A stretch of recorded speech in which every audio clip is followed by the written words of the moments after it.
Tarde del día 13 de marzo de 2018 en la sala de audiencias del primer juzgado de investigación preparatoria del Callao se da inicio a la audiencia de excepción de improcedencia de acción, causa penal 126 del año 2017, cuaderno 66. Dirige la presente audiencia mi persona Serapio Roque Guamán Cóndor. Adelante con sus acreditaciones. Señor juez, buenas tardes. Señores abogados, buenas tardes. Por el Ministerio Público, Elvia Yanis Aguilar Cuellar, fiscal adjunta provincial de la Fiscalía Especializada en Delitos de Corrupción de Funcionarios del Callao, con domicilio procesal en Adolfo King 156, Callao. Gracias, señor juez. Adelante, doctor. Señor juez de garantías, en la defensa, con todos los presentes también muy buenos días. Buenas tardes. En la defensa del imputado Félix Manuel Moreno Caballero, quien habla, Jefferson Gerardo Moreno Nieves, con registro de Colegio de Abogados de Ancash 2935 y domicilio procesal en la casilla 66486. ¿Un teléfono, doctor? 954-782299. Bien, algo que cuente especialista que tenga Buenas que ver con la tardes, señor instalación de la magistrado. audiencia. Para poder Disculpe. acreditar la Procuraduría. Adelante. Con la Procuraduría DOC, acreditándose la abogada Cintia Edith Aragón La Rosa, con registro de colegiatura CAL 47942, casilla electrónica 83811, el domicilio procesal calle Estados Unidos 958 Jesús María y número de teléfono 920-652-042, con una interconsulta. Señor magistrado, muy buenas tardes. Muy Como bien. abogado de interconsulta, Silvia Cuba Ramos, con registro de Colegio de Abogados 69337 y demás datos ya consignados por mi colega. Especialista. Sí, señor juez, buenas tardes. Doy cuenta del escrito número 15436-2018, ingresado por la Procuraduría Pública ad hoc para la defensa del Estado, en donde téngase presente la absolución al traslado de la decisión de acción de improcedencia de acción. Asimismo, hay un escrito, que no sé si está el tema, pero se le está dando cuenta del expediente 126-2017, presentado por Jefferson Gerardo Moreno Nieves, solicita el uso de material de audiovisual. Bien, se tiene presente y debe sustentar en audiencia lo manifestado por la representante de la Procuraduría y presente el escrito presentado por el abogado defensor del imputado Moreno Caballero. Estoy designando su abogado defensor, el doctor Jefferson Moreno Nieves, quien se ha acreditado en la presente audiencia. Y no existiendo, y corrase el traslado del escrito, sin perjuicio de la sustentación ordenada, al abogado defensor y a la representante del Ministerio Público, instalándose en consecuencia la audiencia que nos convoca. Cediéndose la palabra en este caso al abogado defensor del imputado Moreno Caballero para que sustente su excepción planteada. Sí, doctor, adelante. Con su permiso, señor juez de garantías. El planteamiento de la defensa es bastante claro, es sencillo y está basado en pronunciamientos de la Corte Suprema de Justicia del país y es netamente jurídico, señor juez. Absolutamente nada que ver con temas de valoración, de análisis de elementos de convicción o de hechos que no tengan que ver con la disposición de formalización. Nosotros deducimos excepción de improcedencia de acción en aplicación del artículo 6, primer parágrafo A. El hecho que sostenemos nosotros no constituye delito. No constituye delito, señor juez, por falta de tipicidad objetiva. Sostenemos que no concurre el elemento nexo causal que modernamente viene determinado por la teoría de la imputación objetiva. Dentro de la teoría de la imputación objetiva que determina el nexo causal dentro de la tipicidad objetiva, nosotros sostenemos aplicación del principio de confianza. Como diría la Corte Suprema, señor juez, Casación 407-2015, una excepción de improcedencia de acción solamente es posible debatirla a partir de los hechos objeto de imputación. Y nada más que eso, solo el hecho objeto de imputación. Y el hecho objeto de imputación en nuestro caso viene delimitado por la disposición de formalización de la investigación preparatoria. Es la disposición 13 de fecha 6 de enero de 2017. No existe, señor juez, otra disposición en la cual se haya ampliado el hecho objeto de imputación. Sobre esta base tendríamos que trabajar. Y la imputación también es bastante clara, porque dice, se imputa a Félix Manuel Moreno Caballero delito de colusión, a título de autor. en razón de su cargo de presidente del gobierno regional del Callao, ya que mediante concertación con los señores Edgar Ricardo Bernardo Unzueta y Leonan Jacinto Neto se ha defraudado patrimonialmente al Estado. Como esa es una imputación genérica de la página 86, Fiscalía especifica, señor magistrado, cuáles son los actos de participación directa que habría tenido el imputado para poder haber defraudado al Estado en colusión con las dos personas mencionadas. 3, señor magistrado, son los actos de participación directa y en concreto son haber suscrito 3 resoluciones ejecutivas regionales. Hecho objeto de imputación. Para el caso del adicional de obra número 5, primera imputación en concreto que hace Fiscalía, haber aprobado indebidamente mediante resolución ejecutiva regional 363 del 26 de julio del 2013, ese adicional de obra número 5. Ese es el hecho objeto de imputación. Y señor juez, note que en la imputación se dice, apreciándose de esta manera, que no verificó de forma mínima siquiera los informes aprobatorios y demás actuados conforme al expediente adicional. O sea, al gobernador regional le llega el expediente del adicional de obra y Fiscalía dice, no verificó de forma mínima para poder haber aprobado el adicional de obra número 5. Respecto a la primera imputación. Para la segunda imputación, señor juez, es básicamente lo mismo. Haberse coludido con las dos personas señaladas, claro, en ejercicio del cargo de gobernador regional. En concreto, dice Fiscalía, haber aprobado indebidamente otro adicional de obra. El adicional de obra número 4, esta vez a través de la resolución ejecutiva regional 263. Y por último, Fiscalía dice, otra vez, haber aprobado indebidamente resolución ejecutiva regional número 578.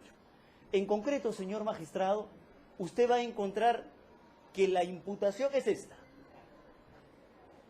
El imputado Félix Moreno indebidamente aprobó 3 adicionales de obra, 4, 5 y 6. ¿Sí? 4, 5 y 6. Fiscalía dice que no verificó de forma mínima el expediente, los informes que venían en aprobación. ¿Qué es más o menos lo que Félix Moreno tendría que haber verificado? Fiscalía también lo dice. Por ejemplo, dice que el expediente técnico se aprobó indebidamente, se encontraba con deficiencias técnicas. Eso, en palabras de Fiscalía, o sea, a partir de la imputación, debió haber sido verificado por Félix Moreno. La norma técnica incluye en el costo de alquiler de maquinaria al costo operador. Eso, en palabras de la Fiscalía, debió haber sido observado. El inicio del tramo progresivo, kilómetro 22 más 650, se calculó indebidamente en volúmenes de explaneaciones. Este es el hecho objeto de imputación, señor magistrado.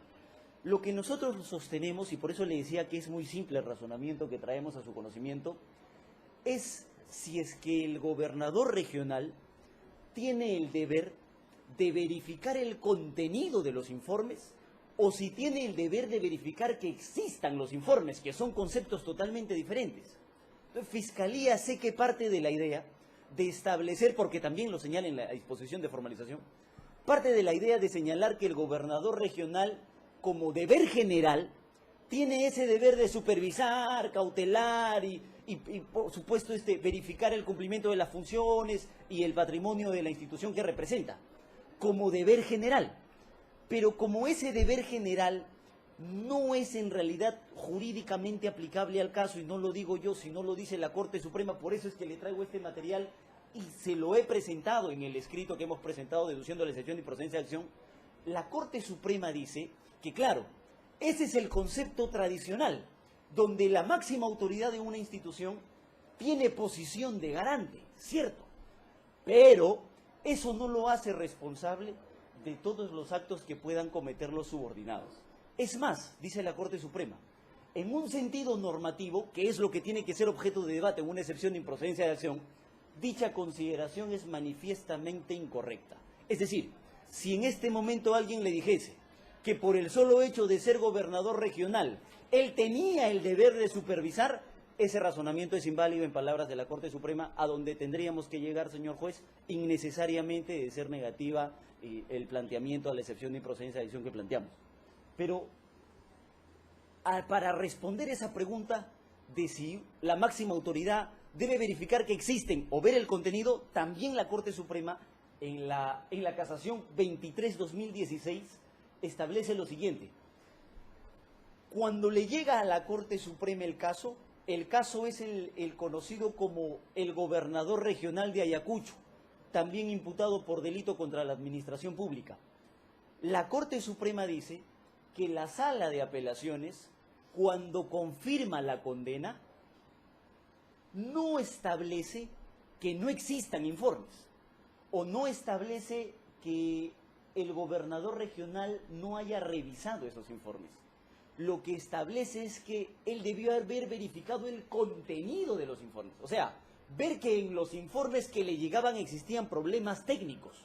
Y eso, dice la Corte Suprema, tampoco es coherente. Si el gobernador regional recibe información técnica especializada, como lo que Fiscalía señala debió haber observado, el gobernador regional también, dice la Corte Suprema, esta es la página 43 de esa misma casación, señor juez, dice, solo cuenta con la obligación de verificar la existencia de informes especializados que sustenten el pedido razonablemente y no determinar si el contenido es exacto o no. O sea, el hecho de que existan los informes es manifestación del deber de supervisión general que tiene un gobernador regional como máxima autoridad de la institución. Ese es el planteamiento que traemos aquí. Para que el gobernador regional haya emitido, señor juez, las 3 resoluciones ejecutivas, estos han sido los informes que tuvo en cuenta. Para la emisión de la resolución ejecutiva regional 263, ha tenido en cuenta lo siguiente. 1. El informe 162-2013, emitido por el gerente regional de infraestructura. Ha tenido a la mano, 2. El informe 545-2013, emitido por la coordinadora general del proyecto Gambetta. Porque en este caso, señor juez, no solamente hay una supervisión de obra. El análisis es el siguiente, o sea, orgánicamente hablando es el siguiente. Existe el contratista, existe el supervisor de la obra, existe por encima del supervisor de la obra una coordinación de la obra Gambetta, que también hace funciones de supervisión, y luego la gerencia de infraestructura, y luego la asesoría legal, y luego la gerencia general. Todos ellos, a manera de resumen, señor juez, por eso es que traemos este material y lo hemos traído también impreso para el mejor desarrollo y mejor conocimiento del despacho. Coordinador de obra, afectaciones de proyecto, asesor legal, gerencia de asesoría legal, gerencia de planeamiento, planificación y acondicionamiento territorial. Todos ellos emitieron informes y establecieron que la aprobación era debida.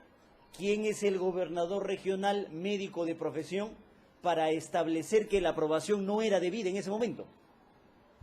Note, señor juez, que lo mismo pasa con la resolución ejecutiva regional 363 y exactamente lo mismo pasa con la resolución ejecutiva regional 578.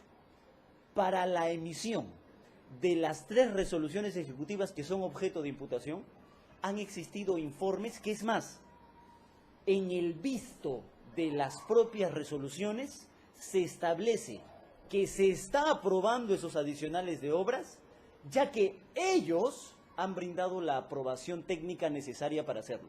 Quiero dejar copia, señor magistrado, de las 3 resoluciones que son objeto de imputación en el caso del señor. No la anexó en su requerimiento, en su solicitud de excepción. Sí, señor magistrado. ¿Se lo presentó? En la excepción. Cuando planteó la excepción. Adjunta no. Adjunta Pero no. forma parte del desarrollo, es el hecho objeto de imputación. Es más, forma parte de la carpeta fiscal. Solo es para el cuadernillo de excepción. Bien, ya vaya terminando. Ok, sí. Solo para terminar, señor juez. Esta es la última. Esa casación que le he citado de la Corte Suprema es donde la Corte Suprema absuelve a Wilfredo Oscorima por aplicación del principio de confianza, conociendo casación excepcional por desarrollo de doctrina jurisprudencial. Y no se vaya a pensar que como se conoció en casación una sentencia condenatoria, la Corte Suprema dijo que ese era un análisis de pruebas. O sea, que había que esperar al juicio para establecer si existe o no responsabilidad. La Corte Suprema también toca ese tema, página 47, y dice: ese extremo, cuando analice el principio de confianza, deviene infundado, debiendo aplicarse el principio de confianza y declarar atípica la conducta. Señor juez, para declarar atípica una conducta no necesitamos más investigación, no necesitamos etapa intermedia, no necesitamos juicio. Basta con establecer que el hecho objeto de imputación no calza en la tipificación de la conducta por aplicación del principio de confianza, y por esas consideraciones solicitamos a su despacho, señor magistrado, declare fundada la excepción de improcedencia de acción. Bien, Ministerio Público, esto corre al otro lado y después lo recaba especialista Sí, señor a juez. la contraparte Sí. y luego lo solicita para ser agregado al gobierno. Sí, señor juez. A ver, en principio, ¿no? Estando a que...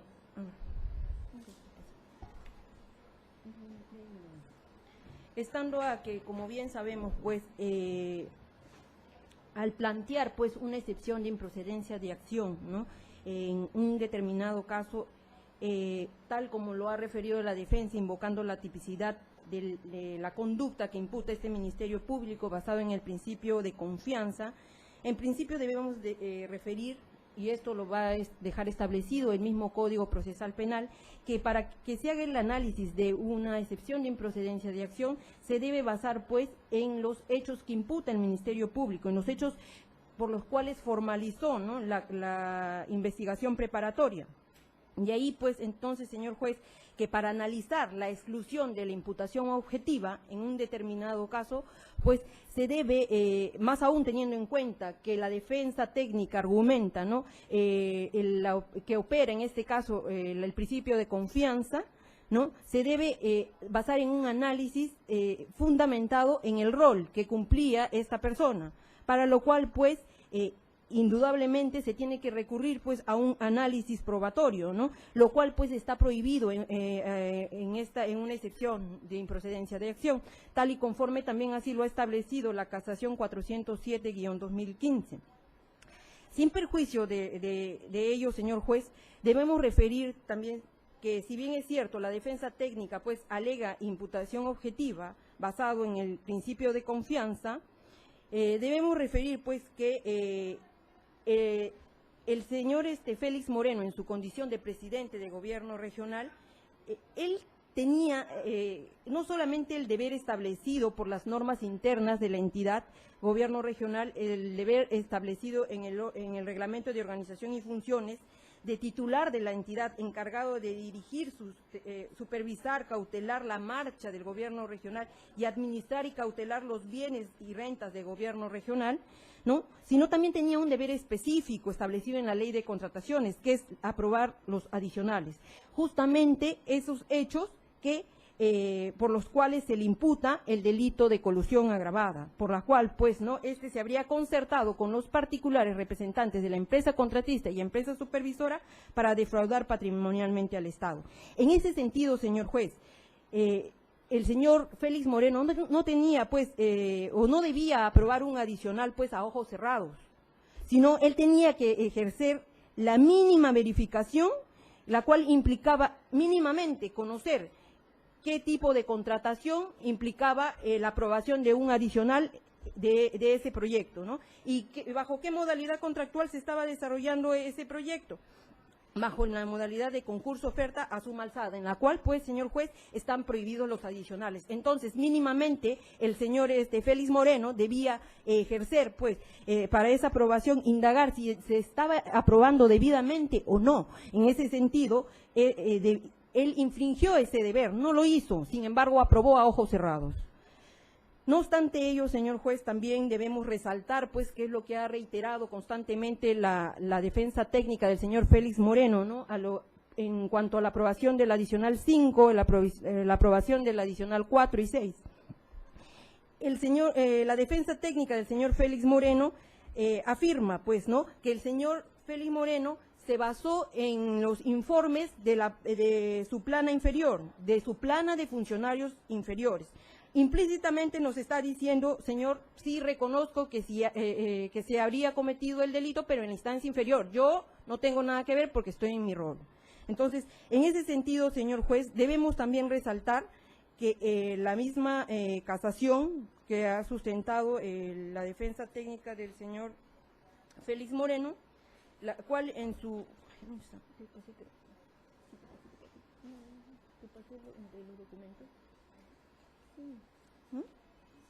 Ahí sí me permite. Sí, te lo pasé. Sí, acá está. La cual, pues, señor juez, en uno de sus fundamentos, en su fundamento, en el numeral 4.44, también establece claramente que no opera el principio de confianza o se restringe el principio de confianza cuando existe un deber de garante. Perdón, cuando existe, por ejemplo, cuando una persona sobre quien se tiene la ascendencia funcionarial no tiene la capacidad para cumplir de manera responsable un rol asignado. En este sentido, señor juez, debemos tener en cuenta que el señor Félix Moreno, la defensa técnica del señor Félix Moreno afirma pues que su actuar se basó en la actuación de los funcionarios inferiores a él. En este sentido, ¿quiénes tenemos como funcionarios inferiores? Citó el señor abogado defensor a la Gerencia Regional de Infraestructura, a la administración del proyecto Gambetta, todos sus funcionarios, todos sus servidores públicos. Pues bien, señor juez, ¿quién nombra o qué capacidad debe tener pues un gerente regional de infraestructura, más que todo cuando ve la parte técnica? Pues quien ejerció la gerencia regional de infraestructura en este caso fue el señor Villarreyes Dávila, quien tiene la profesión de contador, cuando no es competente profesionalmente, pues, ¿no?, para ejercer el cargo de gerente regional de infraestructura. ¿Y quién lo nombra? Lo nombra el mismo señor Félix Moreno en su condición de presidente de gobierno regional del Callao. No se puede alegar, señor juez, entonces, que yo confío en un funcionario al cual designé en el cargo de confianza que va a cuidar me voy a cuidar en la función, cuando designo a un profesional que no tiene competencia profesional en ello, ¿no?, dado que su misma profesión lo evidencia, ¿no? En ese sentido, señor juez, mal hace la defensa técnica en argumentar o deslizar la responsabilidad en estos órganos, ¿no?, que se encuentran por debajo de órganos funcionariales que se encuentran por debajo de su cargo, ¿no? Más aún, pues, que conforme debo reiterar, es el mismo quien designa como cargo de confianza a este gerente en su condición de representante del área usuaria, de responsable de esa área usuaria, de responsable de esa entidad y de responsable de la emisión de esos informes técnicos, ¿no? Por lo que, señor juez, este Ministerio Público solicita se declare infundado la improcedencia de acción deducida por la defensa técnica del señor Félix Moreno.